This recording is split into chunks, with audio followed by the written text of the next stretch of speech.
Welcome back to another episode of Warren Cali.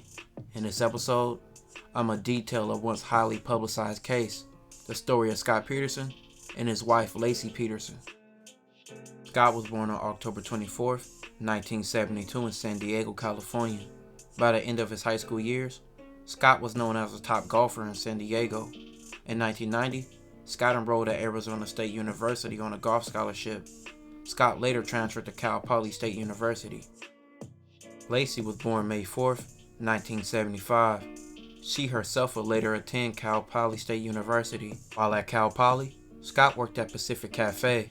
Lacey would occasionally visit the restaurant to visit a friend who also worked there. In mid of 1994, Lacey gave Scott her number, and she also told her mom that she met the man that she would marry.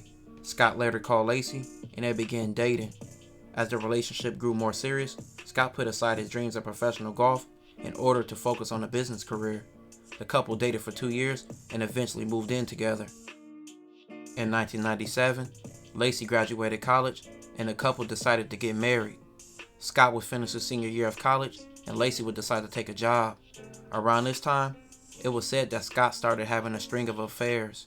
The couple decided to move to Lacey's hometown of Modesto, California to start a family after starting a business that failed in the city that they lived in. In October of 2000, the Petersons purchased a 3-bedroom home. Lacey later took a part-time job as a substitute teacher, and Scott got a job at Trade Corp USA, a newly founded European company. Lacey's family would say that she devoted much of her energy towards being the perfect housewife. In 2002, Lacey discovered that she was pregnant. Her due date was February 10th, 2003. The couple planned to name their son Connor. In November of 2002, Scott was introduced by a friend to Amber Fry, a Fresno massage therapist. In later public statements, Fry would say Scott told her he was single and the two began a romantic relationship. December 24th, 2002, a neighbor of Scott's later testified that Scott knocked on his door asking if he seen Lacey.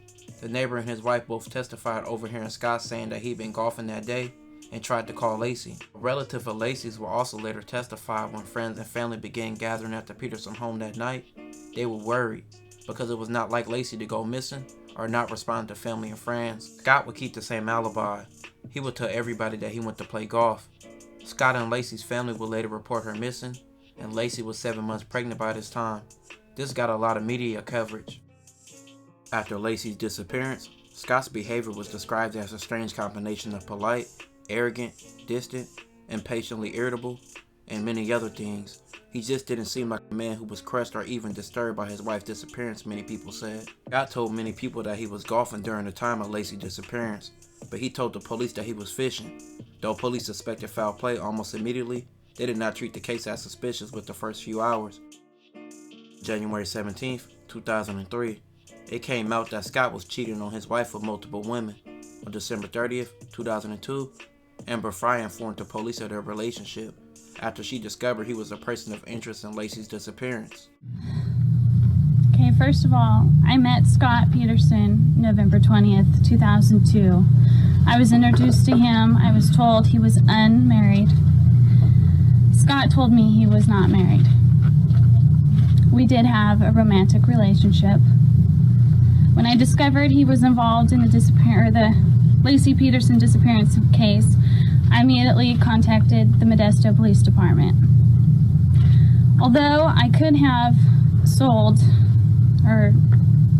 the photos of Scott and I to tabloids, I knew this was not the right thing to do for fear of jeopardizing the case.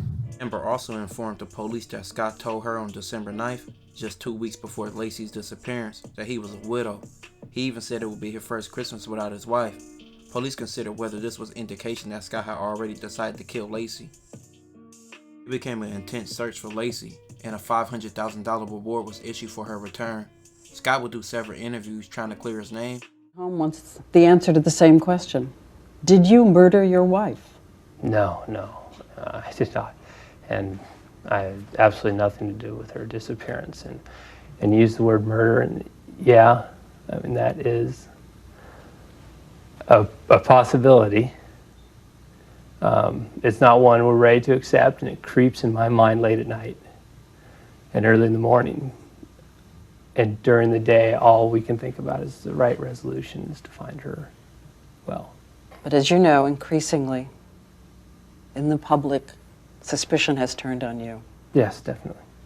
Did you ever hit her? Did you ever injure her? No. My God, no.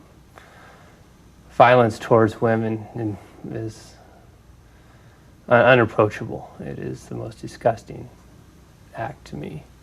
And I know that suspicion has turned to me. And it's turned to me, one, because I'm her husband. And that's a natural thing. And I've heard all the statistics on all the news shows about that being, someone that a husband, ex-husband, a boyfriend, that is statistically the one who would be responsible for her disappearance. No, never.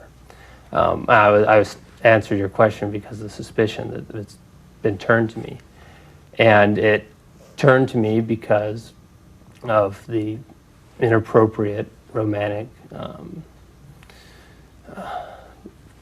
that I had with Amber Fry. Character she is, and it allows us to get back looking for Lacey. Did you tell her that you were not married? I did.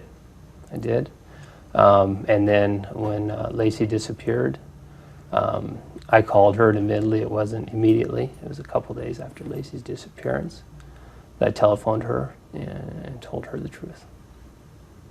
The truth? That I was married, that Lacey disappeared. She didn't know about it at that point. And then she contacted the police. But Fry says she first found out about Lacey from the news, not from Scott. Were you in love with her? No. Was this the first time? Are there others out there? No. There's no one else who can come forward? No. I owe a tremendous apology to everyone. Had you told anyone? Did you tell police? Told the police immediately. When? That was the first night we were together. The police, I spent with the police. You told them about her? Yeah, from December 24th on. That wasn't true, and Scott Peterson called us after the interview to set the record straight. He said he never told the police about his affair with Amber Fry, but claims he did tell his wife. Did your wife find out about it? I told my wife. When? In early December. Did it cause a rupture in the marriage? It was not a positive, obviously. It's inappropriate. But it was not something that we weren't dealing with. A lot of arguing? No. I can't say that even she was okay with the idea, but it wasn't anything that would break us apart. There wasn't a lot of anger? No. Do you really expect people to believe that an 8.5-month pregnant woman learns her husband has had an affair and is saintly and casual about it? Accommodating? Makes a peace with it? Well, you don't know. No one knows our relationship but us.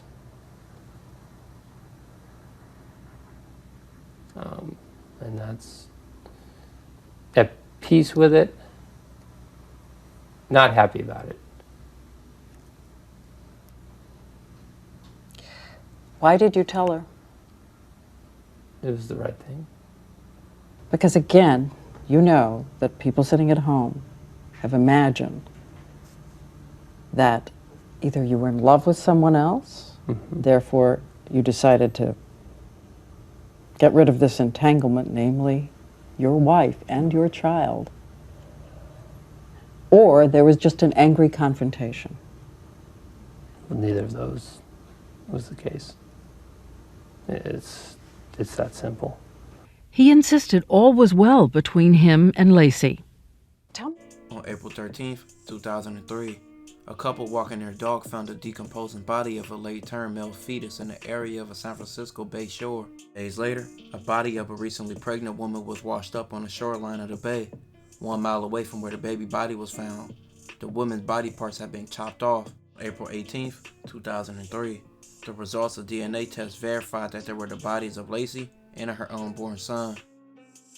Scott was arrested the same day near a golf course where he was said to be meeting his father and his brother for a game of golf. Inside Scott's car, police found $15,000 in cash, 12 Viagra pills, survival gear, camping equipment, several changes of clothes, 4 cell phones, 2 driver licenses of his and his own brother's. Police and prosecutors saw these items and indicated that Scott had planned to flee to Mexico. Scott would be arraigned and charged with multiple counts of murder. The judge would later sentence Scott to death by lethal injection and order him to pay $10,000 towards the cost of Lacey's funeral, calling the murder of Lacey cruel, uncaring, and heartless. October 21, 2005, the judge ruled that the proceeds from $250,000 life insurance policy that Scott took out on Lacey would go to Lacey's mother.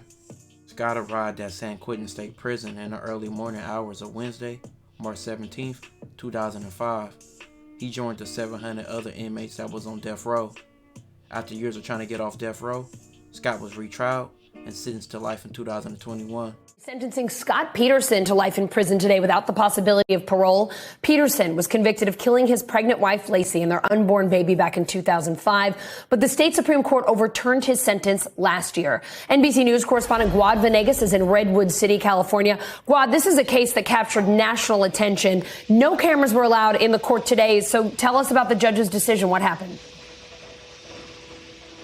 Allison, that is correct. It's been more than 17 years since this case took over everyone's attention here in the country. Now, what happened with the California Supreme Court tossing that sentence was they found that the jury originally was improperly screened for bias against the death penalty, and that's why they asked for a resentencing to take place. Now, Scott Peterson was found guilty of first-degree murder against his wife, Lacey Peterson, and second-degree murder against his unborn son. Now, because of the legal situation with the death penalty in California, asking for another death sentence was going to be very complicated. So the district attorney spoke to Lacey Peterson's family and through a court filing communicated that they were okay with a sentence of life in prison with no option for parole, and that is what the judge sentenced Scott Peterson to. 17 years today.